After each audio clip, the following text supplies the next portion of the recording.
এই যে আমরা বিপদের সময়, বিপ্লবের সময়, দুর্যোগের সময় আল্লাহকে ডাকি, আল্লাহর উপর বিশ্বাস রাখি এবং তার ক্ষমতার উপর আস্থা রাখি, ঠিক আমরাই আবার শাসনের ক্ষেত্রে এসে মহান আল্লাহ তাআলার উপর বিশ্বাস রাখতে পারছি না, তার প্রজ্ঞার উপর আস্থা স্থাপন করছি না। আমরা এখানে এসে আল্লাহকে ভুলে বসছি, তার দেয়া শাসন ব্যবস্থাকে প্রত্যাখ্যান করছি, তার শরিয়াকে অবজ্ঞা করছি। শাসনের ক্ষেত্রে এসে আমরা মানুষের তৈরি আইন ও সংবিধানের উপর বিশ্বাস ও আস্থা স্থাপন করছি, মানুষের বানানো শরিয়াকে কামনা করছি।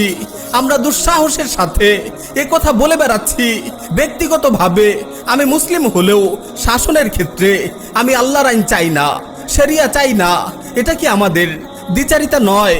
এটা কি আরবের মুশরিকদের মতো আল্লাহর প্রতি আমাদের বৈপরীত্য নয়? যে আল্লাহর ব্যাপারে আমরা বিশ্বাস করছি তিনি প্রকৃতি ও জগৎ পরিচালনা করেন, তিনি বিপদ থেকে উদ্ধার করতে পারেন, জুলুম থেকে মুক্তি দিতে পারেন, তিনি যে কোনো বিপ্লবকে সফল করতে পারেন, সেই আল্লাহর ব্যাপারে আমরা কেন এই বিশ্বাস ও আস্থা রাখতে পারছি না যে প্রকৃত বেষ্টিত এই মানব সমাজেও তার দেয়া বিধানাবলী আমাদের জন্য সবচেয়ে কল্যাণকর ও উপযোগী হবে এবং তার দেয়া শাসন ব্যবস্থাই মানব সমাজকে যথাযথভাবে পরিচালনা করতে পারবে। তিনিই তো প্রকৃতি সৃষ্টি করেছেন, তিনিই তো মানব সমাজ সৃষ্টি করেছেন। তবে সৃষ্টি জগৎ ও মানব সমাজের কল্যাণ সম্পর্কে তিনিই কি সবচেয়ে ভালো অবগত নন?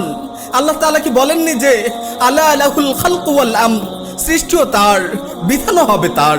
তিনি কি আমাদের প্রশ্ন করেননি আফা হুকমাল জাহিলিয়্যাতি ইয়াবগুন ওয়া মান আহসানু মিনাল্লাহি হুকমান লিকাউমি ইউকিনুন?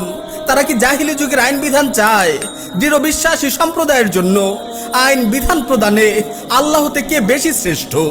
মহান আল্লাহ তাআলার এত সুস্পষ্ট ঘোষণা ও প্রশ্নের পরও কিভাবে আমরা তার দেয়া বিধিবিধানকে পশ্চাতে নিক্ষেপ করছি?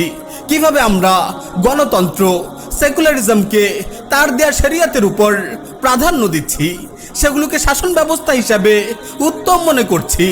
অথচ আল্লাহ তাআলা বলছেন আমরা যদি প্রকৃতপক্ষে আল্লাহর প্রতি ঈমান আনি তবে আমাদের জন্য তার দেয়া জীবন বিধানই সবচেয়ে উত্তম ও কল্যাণকর হবে।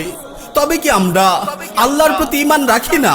প্রিয় মুসলিম উম্মার প্রতি এই প্রশ্ন রেখেই আজকে বিদায় নিচ্ছি, যে প্রশ্ন পবিত্র কোরআনে স্বয়ং আল্লাহ তাআলাই আমাদের দিকে ছুড়ে দিয়েছেন।